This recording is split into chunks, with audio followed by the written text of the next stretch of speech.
guys, as you can see, this is my third part of the video. After unboxing and pairing with mobile, then we are pairing it with my TV.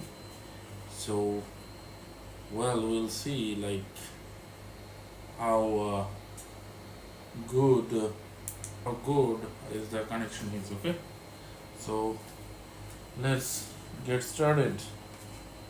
Anyway, so from the phone, from the remote, what I will do, I will power it on.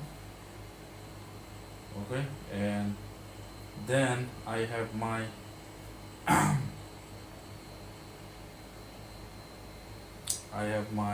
Apple TV. I'll pair it with my Apple TV.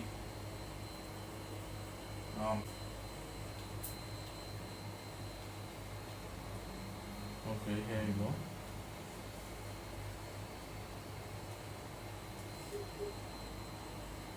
So I go down, I go to the setting. Okay, so from here it should be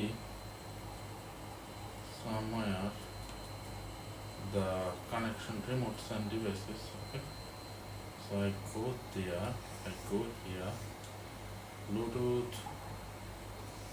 Okay, so let me check. Bluetooth ready. I'm just checking. Okay, let me click on the pairing. Yes, so you can see this is the Samsung soundbar. Okay, I'm connecting. Okay, so Samsung soundbar is connected with my Apple TV.